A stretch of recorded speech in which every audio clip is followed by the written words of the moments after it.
आता निवडणुका संपल्यात.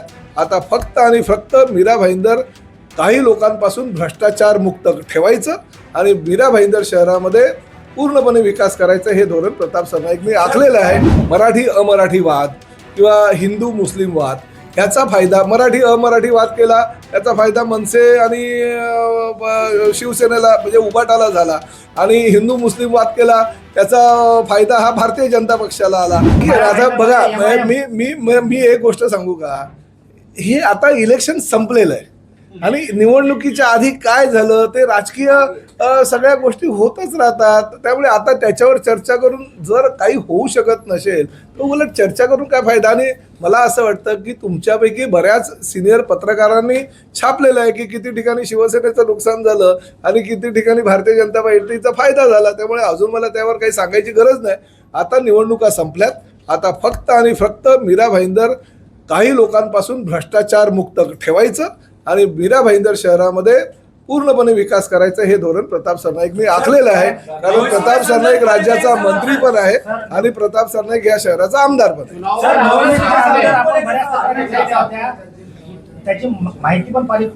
हो, मी आता आयुक्तांना सांगितलेलं आहे की मतदार यादीच्या घोळबद्दल मी त्या अतिरिक्त आयुक्त ज्या राजपूत आहेत त्यांनाही आता सांगितलं की तुम्ही ह्या पदावर किंवा महापालिकेमध्ये काम करत असताना कुठल्याही एका पक्षाचे, कारण त्यांचे पती ते शिवसेनेचे उमेदवार होते, शिवसेनेच्या उमेदवाराच्या समोर हरले डहाणू नगर परिषदेमध्ये, त्यांना सांगितलं की तो अहवाल द्या. आयुक्त तसा अहवाल देतील आणि जर त्याच्यामध्ये चुकी असेल तर आम्ही निलंबनासारखी सुद्धा कारवाई करायला शासन मागे पुढे बघणार नाही. काय मी तुम्हाला तेही सांगतो, बघा मीरा भाईंदरमध्ये काही राजकीय लोकांनी ज्या पद्धतीनं वातावरण निर्माण केलं होतं 6-8 महिन्या अगोदर, म्हणजे मराठी अमराठी वाद किंवा हिंदू मुस्लिम वाद ह्याचा फायदा मराठी अमराठी वाद केला, त्याचा फायदा मनसे आणि शिवसेनेला म्हणजे उभाटाला झाला आणि हिंदू मुस्लिम वाद केला त्याचा फायदा हा भारतीय जनता पक्षाला आला.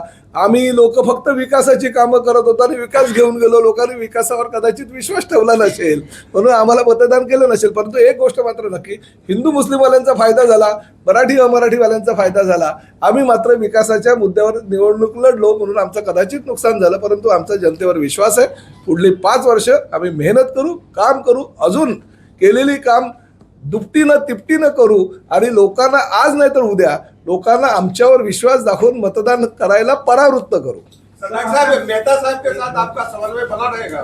देखिए, राज्य में ये हमारी 232 विधायक की ये पार्टी है. भारतीय जनता पार्टी के हो या शिवसेना के हो, हम लोग तो साथ में सत्ता में है ही. समन्वय रहेगा मगर अच्छे काम के लिए.